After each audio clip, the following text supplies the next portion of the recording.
avait ratissé les environs, tandis que le portrait du gamin faisait la une de tous les journaux et des bulletins d'information. La photographie était accompagnée d'une description. Cheveux courts tirant sur le roux, taches de rousseur, mince, 1,20 m environ, vêtu d'un short Adidas, d'un t-shirt bleu, d'une doudoune rouge et de baskets blanches. Il avait aussi un cartable bleu et blanc de marque Salomon. Les parents étaient fous d'inquiétude et le travail de la police n'avait donné aucun résultat. On commença à évoquer la possibilité d'un crime, les médias faisant le rapprochement avec d'autres affaires du même type non élucidées, ce que les enquêteurs avaient toutefois refusé de commenter. Bjarke avait comme tout le monde été touché par les reportages qu'il avait lus ou entendus, et il avait eu de la peine pour le garçon et pour sa famille. Mais il n'aurait jamais cru que le sort de Daniel Strugger Hansen puisse inquiéter les parents d'enfants d'une classe de CM1 près de Roskilde, alors que le petit garçon avait disparu à plus de 100 km de là. Heureusement, le directeur a finalement décidé de ne pas s'opposer à l'excursion. Simplement, au lieu de les conduire dans la réserve naturelle qu'il prévoyait de leur faire découvrir, Bjarke devrait se contenter d'emmener les enfants au bord du lac de Gunnsømaøli, beaucoup plus proche, ce qui a rassuré leur famille, car ils y vont déjà régulièrement pour allumer des feux de camp et jouer à cache-cache. D'abord déçu et agacé, il s'est donné beaucoup de mal pour préparer la visite, Bjarke a réalisé qu'il pourrait tout de même offrir aux enfants l'expérience qu'il souhaitait leur faire partager en se documentant sur la faune ornithologique autour du lac.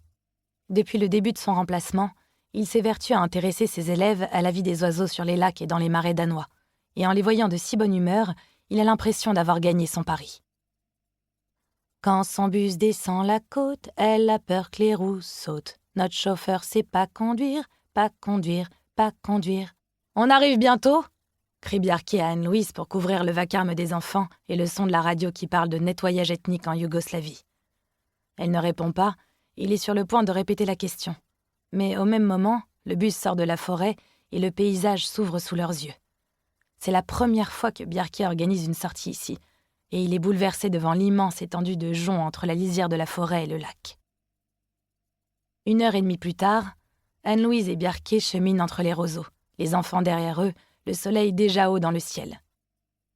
L'humidité tiède que dégage la végétation fait transpirer le jeune ornithologue amateur.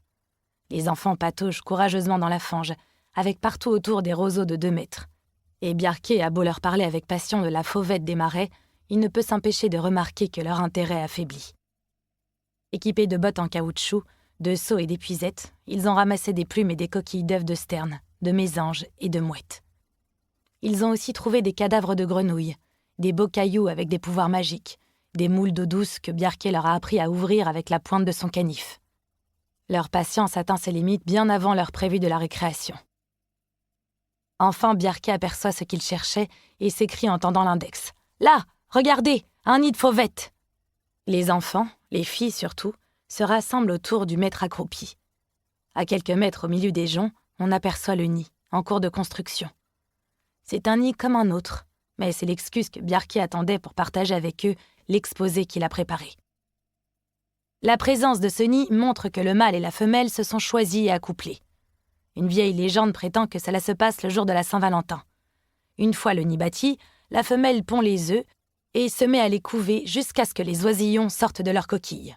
Ensuite, leurs parents se consacrent à les nourrir et à leur apprendre à voler. Les filles observent le couple de fauvettes volant autour du nid et quelques-unes poussent des « Oh » et des « Waouh » devant leur parade amoureuse. Bjarke sourit et parvient presque à oublier que les garçons râlent derrière elle. « J'ai faim !»« Quand est-ce qu'on va jouer à cache-cache ?»« Burk, c'est quoi ça ?»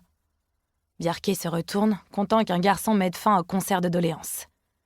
Bjarke se souvient qu'il s'appelle Émile et voit qu'il s'est un peu éloigné du groupe et regarde quelque chose avec dégoût.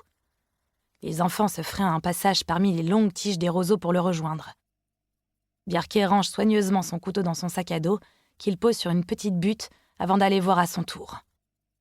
Émile pointe d'un doigt tremblant un bouquet de joncs serrés les uns contre les autres, sur lesquels un autre couple de fauvettes a construit un nid.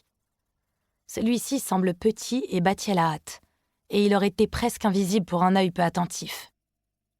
Quant au gros oisillon rose qui se trouve à l'intérieur, il est aveugle et nu et ressemble à un fœtus. Mais il est vivant.